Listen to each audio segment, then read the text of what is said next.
नमस्कार, मैं हूं दिव्या और आप देख रहे हैं आंखें न्यूज 24। आइए सबसे पहले नजर डालते हैं आज के मुख्य समाचारों पर। नमस्कार, मैं हूं दिव्या और आप देख रहे हैं आंखें न्यूज 24। काफी वक्त बाद नेता प्रतिपक्ष तेजस्वी यादव मीडिया से रूबरू हुए और उन्होंने इस दौरान कहा कि पूरा देश कह रहा है कि हालिया बिहार विधानसभा चुनाव में लोग हारा और तंत्र जीता। उन्होंने जनतंत्र को धनतंत्र और मशीन तंत्र बता दिया। छल कपट प्रपंच और मशीनरी से प्राप्त जनादेश को जनता कितना स्वीकार कर रही है वह सभी जानते हैं। हम शुरू से ही सकारात्मक राजनीति करते आए हैं, इसलिए सरकार गठन के 100 दिन तक नई सरकार की नीतियों, निर्णयों और कार्यक्रमों पर कोई टिप्पणी नहीं करेंगे, लेकिन लोगों के साथ सरकार के कार्यों की विवेचना करते रहेंगे। और उन्होंने क्या कुछ कहा, सुनिए इस वीडियो में। सबसे पहले नव वर्ष की शुभकामनाएं हम लोग देते हैं और आप सब लोग जानते हैं कि पिछले साल जो है चुनाव जो है संपन्न हुआ और पिछले चुनाव में इस लोकतंत्र में लोक हारा है और तंत्र जीते। आप कह सकते हैं कि लोक की हार हुई है और तंत्र की चुनाव में जीत हुई। जनतंत्र को इन लोगों ने धनतंत्र और मशीन तंत्र बना दिया। हम लोग सब लोग जानते हैं कि क्या षड्यंत्र रचा गया, छल कपट से ये लोग चुनाव जीते। लेकिन नई सरकार कैसे बने हैं ये पूरा देश और बिहार की जनता जानती है। लेकिन फिर भी हम लोग जो मौजूदा जो सरकार है, क्योंकि हम लोग सकारात्मक राजनीति करते हैं, तो 100 दिन तक इस सरकार के निर्णय और नीति पे हम कुछ नहीं बोलेंगे और देखते हैं कि 100 दिन बाद कब हमारी माताओं बहनों को 2-2 लाख रुपया मिलता है, 1 करोड़ नौजवानों को नौकरियां कब मिलती है, हर जिलों में 4-5 कारखाने लगाने की बात की गई है। लगते हैं कि नहीं लगते हैं, 100 दिन तक हम कुछ नहीं बोलेंगे और ये सरकार की जिम्मेदारी है कि जो घोषणा पत्र इन लोगों ने जो जारी किया।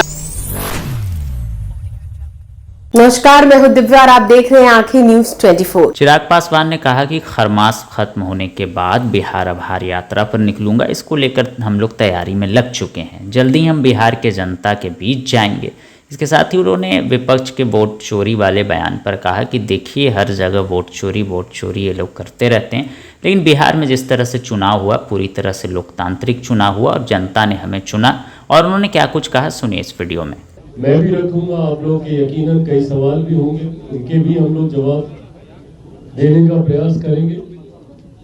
पर इन तमाम बातों से पूर्व एक राष्ट्रीय मुद्दा जिसके बारे में मैं आप सबके समझ अपनी बातों को अपनी तरफ से, अपनी पार्टी की तरफ से अपनी बातों को रखना चाहता हूं, क्योंकि विपक्ष ने पिछले कुछ सालों में कांग्रेस, राजद जैसी पार्टियों ने पिछले कुछ सालों से झूठ बोलकर और लोगों को भ्रमित कर डराने की राजनीति की एक नई परंपरा शुरू की है। जितने भी विषय सरकार के द्वारा उठाए गए या फैसले लिए गए या नीतिगत विषयों पे जब सरकार ने अपनी बातों को रखने का काम किया, ऐसे में विपक्ष ने जनता के बीच एक डर का, एक भय का माहौल तैयार करने का प्रयास किया और इस सोच का नेतृत्व कांग्रेस जैसे दल ने बखूबी तरीके से किया है। शुरू से लेकर अभी तक अलग अलग समय पर लिए गए फैसले, भले वो एनआरसी की बात हो, सीए की बात हो या फिर एसआईआर जैसा विषय हो, तमाम इन विषयों को लेकर विपक्ष ने जनता को भ्रमित करने का काम किया। सीए जैसा कानून जो कि नागरिकता देने वाला कानून था, उसको नागरिकता छीनने वाला कानून बताकर देश भर में एक आगजनी का माहौल खड़ा करने का काम किया, जबकि ये ऐसे देशों के अल्पसंख्यक लोगों को नागरिकता देने की सोच के साथ बनाया कानून था, जो अपने देशों में अल्पसंख्यक है और वहां पे बहुसंख्यक मुसलमान आबादी है। और इन्होंने क्या भ्रम फैलाया कि मुसलमानों को आरक्षण नहीं दिया जाएगा, मुसलमानों को यहाँ पे नागरिकता नहीं दी जाएगी, बल्कि उनकी नागरिकता छीन ली जाएगी। इस बात का माहौल देश भर में बनाया गया। आज आप देख लीजिए बांग्लादेश जैसे देशों में किस तरीके से अत्याचार किया जा रहा है धर्म के आधार पर। इन तमाम परिस्थितियों को मद्देनजर रखते हुए इस विषय को लाया गया। एसआईआर जैसा विषय जो कि देश में कोई पहली बार नहीं, निरंतरता में इस प्रक्रिया का पालन किया गया है, जहां पे समय समय पर वोटर लिस्ट को रिव्यू किया जाता है। कारण कई होते हैं, कई बार कई सदस्यों का दुखद निधन हो जाता है, उनका नाम काटना जरूरी होता है। कई लोग दूसरे राज्यों में चले गए होते हैं, उनका नाम हटाना जरूरी होता है। कई फर्स्ट टाइम वोटर्स होते हैं, उनका नाम जोड़ना जरूरी होता है। तो ये रिव्यू चलता रहता है समय समय पर, रेगुलर इंटरवल्स पे। अब एसआईआर को लेकर क्या वोट चोरी, वोट चोरी, वोट चोरी। बिहार में कांग्रेस और उनके नेता राहुल जी ने 12-15 दिन तक एक ऐसा माहौल तैयार करने का प्रयास किया कि ना जाने अगर एसआईआर आ गया तो क्या हो जाएगा।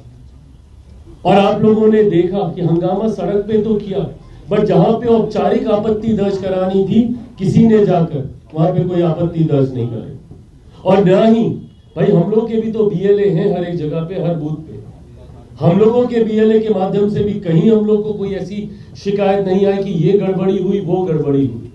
और अगर इतने बड़े स्तर पे कोई गड़बड़ी होती तो भैया बिहारी हैं, खामोश थोड़ी बैठते, सड़क पर आते, अपने हक, अपने अधिकारों के लिए लड़ने का काम करते।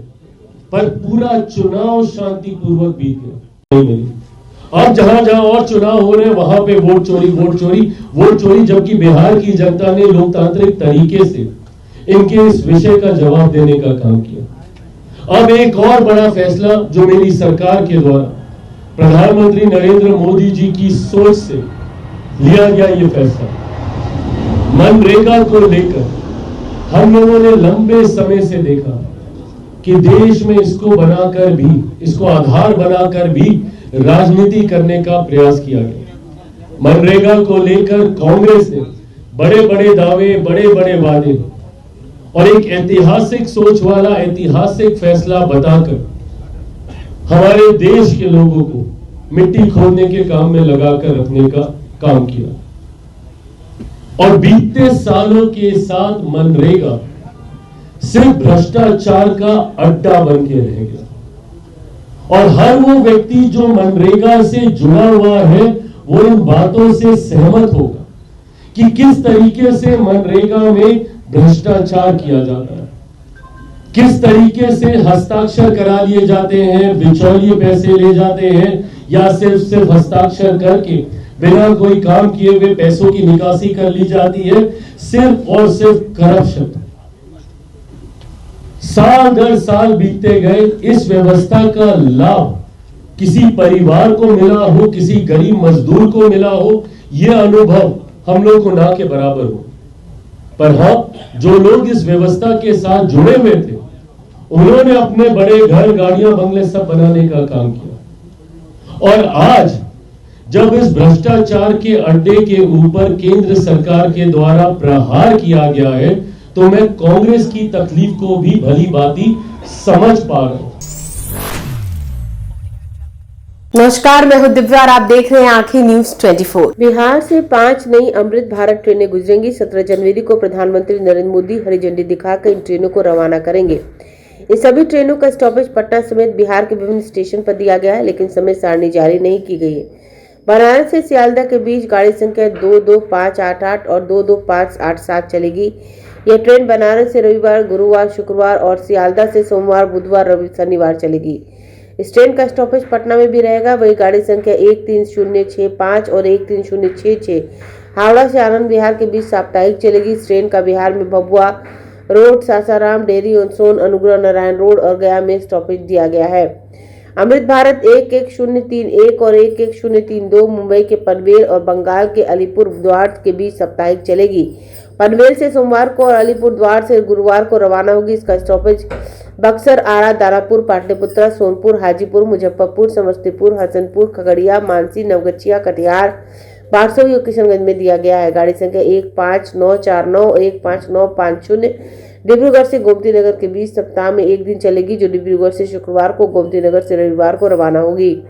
इसका बिहार में स्टॉपेज किशनगंज, बारसोई, कटिहार, नवगछिया, मानसी, खगड़िया, बेगूसराय, बरौनी, हाजीपुर, सोनपुर, छपरा और सीवान में दिया गया है।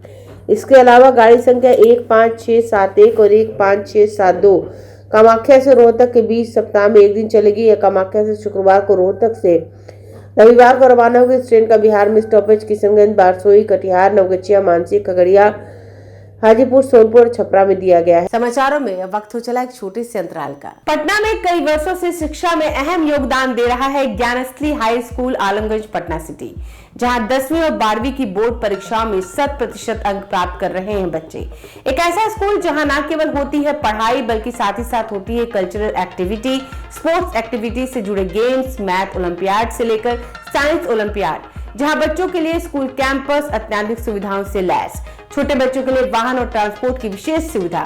तो देर किस बात की, आज ही कराएं अपना नामांकन Gyansthali high school Alamganj Patna city में, जहां नामांकन की प्रक्रिया जारी है। संपर्क करें पुलिस चौकी Alamganj main road near Alamganj थाना, पटना, बिहार 800007। ब्रेक के बाद आपका फिर से स्वागत है। नमस्कार, मैं हूं दिव्या और आप देख रहे हैं आंखें न्यूज 24। पटना के गांधी मैदान में रविवार से आम लोगों के प्रवेश पर रोक रहेगी। ये रोक 25 जनवरी तक प्रभावी रहेगी। 77वें गणतंत्र दिवस की तैयारियों को लेकर डीएम डॉक्टर त्यागराजन एसएम ने यह रोक लगाई है। शनिवार को अधिकारियों की टीम संग गांधी मैदान का निरीक्षण किया। उन्होंने गणतंत्र दिवस की तैयारियों की समीक्षा की। डीएम ने कहा, गणतंत्र दिवस समारोह का भव्य आयोजन होगा। गांधी मैदान को 4 जोन में बांटकर अपर जिला दंडाधिकारी और अपर पुलिस अधीक्षक स्तर के अधिकारियों के नेतृत्व में मानकों के अनुसार सभी तैयारियां चल रही हैं। पदाधिकारियों को उत्कृष्ट भीड़ प्रबंधन, सुदृढ़ विधि व्यवस्था, संचालन, सुचारू यातायात प्रबंध, प्रशासन के लिए सजग, तत्पर और प्रतिबद्ध रहने का निर्देश दिया गया। परेड का रिहर्सल 11 जनवरी से शुरू होगा। इस अवसर पर डीएम के साथ नगर आयुक्त, उप विकास आयुक्त और कई वरीय पदाधिकारी उपस्थित थे। 128 सीसीटीवी कैमरे से पूरे गांधी मैदान और आसपास की निगरानी होगी और स्थायी थाना, नियंत्रण कक्ष और 18 वॉच टावर बनेंगे। 136 LED metal light, 229 pole light और 15 हाई मार्क्स लाइट से प्रकाश की व्यवस्था रहेगी। उन्होंने कहा कि गणतंत्र दिवस की तैयारियों का नियमित पर्यवेक्षण करने के लिए उप विकास आयुक्त की अध्यक्षता में एक बहुसदस्यीय उप समिति 24x7 सक्रिय है। समिति में भवन निर्माण विभाग के अभियंता, लोक स्वास्थ्य अभियंता विभाग के अभियंता, नगर कार्यपालक पदाधिकारी, श्री कृष्ण स्मारक विकास समिति के सदस्य प्रबंधन तौर पर नामित किए गए हैं। समिति के सदस्यों द्वारा नियमित तौर पर गांधी मैदान का भ्रमण कर कार्रवाई की जाएगी। नगर निगम के नूतन राजधानी अंचल के कार्यपालक पदाधिकारी द्वारा बताया गया 48 कर्मियों की टीम द्वारा पूरे गांधी मैदान की नियमित सफाई की जा रही है। कार्यपालक पदाधिकारी को जोनवार कर्मियों की टीम को तैनात कर साफ सफाई करने का निर्देश दिया गया है। नमस्कार, मैं हूं दिव्या और आप देख रहे हैं आंखें न्यूज 24। पटना समेत पूरे बिहार में ठंड और कोहरे का कहर जारी है। राज्य में आज से 3 दिनों तक कड़ाके की ठंड पड़ेगी। इससे लोगों को कनकनी ठिठुरन का अधिक एहसास होगा। आज उत्तर बिहार के 12 और दक्षिण के 5 जिलों में शीत दिवस की चेतावनी है। साथ ही दक्षिण बिहार के 19 जिलों और उत्तर के 12 जिलों में घने कोहरे का आसार है। सोमवार और मंगलवार को ज्यादातर जिलों में शीत दिवस और घने कोहरे का अलर्ट जारी किया गया है। शनिवार को प्रदेश के न्यूनतम तापमान में 3 डिग्री तक की गिरावट आने से 32 जिलों का न्यूनतम तापमान 10 डिग्री से नीचे रहा। पटना में आज शीत दिवस की चेतावनी, साथ ही सुबह में घना कोहरा छाया रहने के आसार है। वहीं शनिवार को पटना लगातार दूसरे दिन शीत दिवस की चपेट में रहा। हालांकि दिन में धूप निकलने के कारण लोगों को ठंड से आंशिक तौर पर राहत मिली। इसके अलावा अधिकतम तापमान में 2.6 डिग्री की बढ़ोतरी हुई। पटना का अधिकतम तापमान 17.6 और न्यूनतम 8.5 डिग्री दर्ज किया गया। उत्तर पश्चिम भारत में समुद्र तल से 12.6 किलोमीटर ऊपर 130 नॉट की रफ्तार से चल रही जेट स्ट्रीम ने भागलपुर समेत पूरे बिहार के मौसम का मिजाज सर्द कर दिया। इस पर हिमालय से आ रही सर्द पछुआ हवा ने ठंड से कपा दिया है। बिहार कृषि विश्वविद्यालय सबौर के मौसम वैज्ञानिक डॉक्टर वीरेंद्र कुमार ने बताया कि रविवार को कुछ स्थानों पर कोल्ड डे की स्थिति बन सकती है, जबकि दिन के तापमान में 2 डिग्री सेल्सियस तक गिरावट आ सकती है। सोमवार से मौसम की सेहत में धीरे धीरे सुधार हो जाएगा। हालांकि रात में कड़ाके की ठंड का पड़ना जारी रहेगा, जबकि दिन में धूप होगी और 6 से 7 किलोमीटर प्रति घंटे की औसत रफ्तार से पछुआ हवा बहेगी। गया जिले में करीब 4 हफ्ते से ठंड सता रही। कोहरा, सर्द, पछुआ और कनकनी कहर से जनजीवन बेहद प्रभावित है। कभी रात में ठंड बढ़ जाती है तो कभी दिन में घट जाती है। ठंड के साथ तापमान का घटना बढ़ना जारी है। शनिवार को भी गया में भीषण ठंड चपेट में रहा। अगर आपने अभी तक हमारे चैनल को सब्सक्राइब नहीं किया है तो हमारे चैनल को जल्द से जल्द सब्सक्राइब करें, लाइक करें और शेयर करें। देश और दुनिया की तमाम खबरों को देखने के लिए लगातार देखते रहें आंखें न्यूज़ 24।